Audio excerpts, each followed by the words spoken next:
نے اپنی تمہید میں ذکر کیا کہ اس وقت بڑے افسوس کے ساتھ کہنا پڑ رہا ہے کہ اس وقت جبکہ دہشت گرد اکٹھے ہو رہے ہیں. آپ دیکھیں ابھی ریسنٹلی جو ہے وہ کالعدم ٹی ٹی پی میں 2-3 جو ہے نئے دہشت گرد گروہوں نے جو ہے وہ شمولیت اختیار کی ہے. تو ایسے وقت پہ جبکہ دہشت گرد منظم ہو رہا ہے، اکٹھا ہو رہا ہے اور جو ہے ایک ٹیرر ریسرچ کی کیفیت ملک میں پائی جا رہی ہے، اس وقت پہ ہمارے جو سیاستدان ہیں وہ باہمی نفاق کا شکار ہیں، وہ ان میں یونٹی نظر نہیں آ رہی. ہم نے دیکھا تھا کہ 2014 میں جب اے پی ایس اٹیک ہوا تھا اس کے بعد جو ہے ایک نیشنل کنسنسس ڈیولپ ہوا تھا، اور 2015 میں ہم نے دیکھا کہ جو نیشنل ایکشن پلان جو ہے وہ بنا اور اس کے تحت نظر یہ آ رہا تھا کہ قوم متحد ہو گئی ہے، قوم اکٹھی ہو گئی ہے اور اب دہشت گردی کا جو ہے وہ کلا کما کیا جائے گا. لیکن اس کے بعد ہم نے دیکھا کہ جیسے ہی دہشت گردی کے واقعات میں کمی ہوئی تو ہمارا وہ نیشنل ایکشن پلان جو ہے وہ کہیں بیک برنر میں چلا گیا، وہ کہیں جو ہے وہ فائلوں تک محدود ہو کے رہ گیا،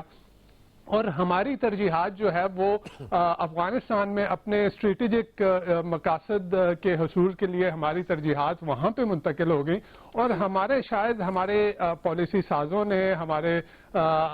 جو سیکیورٹی کے کرتا دھرتا تھے، انہوں نے شاید یہ ٹیکن فار گرانٹیڈ لے لیا تھا کہ افغانستان میں طالبان جب آئیں گے تو جو ایک ٹی ٹی پی جو کہ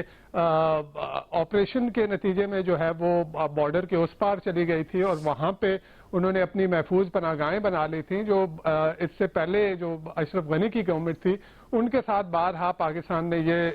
ایشو اٹھایا تھا. تو ہماری شاید یہ ٹیکن فار گرانٹیڈ لے لیا گیا تھا کہ طالبان جب آئیں گے تو یہ ٹی ٹی پی کا جو مسئلہ ہے وہ ختم ہو جائے گا. شاید یہیں پہ ہماری پالیسی یہیں پہ غلط تھی کہ طالبان سے یہ ایکسپیکٹ کرنا کہ وہ ٹی ٹی پی جس کے ساتھ اس کے تنظیمی اور نظریاتی روابط ہیں وہ کس طرح سے ٹی ٹی پی کے خلاف جو ہے وہ ایکشن کرے گی. اچھا، اب یہاں پہ یہ دیکھا جا رہا ہے کہ جی عمران خان صاحب کو اور کے پی کی گورنمنٹ کو جو ہے اس کو مورد الزام ٹھہرایا جا رہا ہے. میرے خیال میں یہ ایک مناسب بات نہیں ہے. اگر آپ دیکھ لیں صرف اگست کے مہینے تک، یعنی جنوری سے لے کے اگست کے مہینے تک جو ہے وہ تقریباً کوئی 8 سوسائڈ اٹیک سمیت کوئی 218 حملے ہوئے ہیں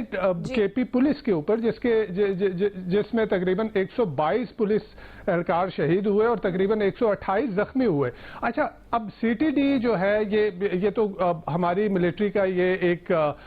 پالیسی تھی کہ آپ نے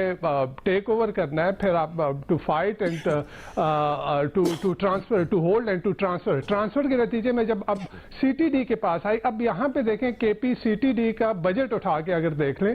تو وہ پنجاب جہاں پہ صرف 2 اٹیک ہوئے تھے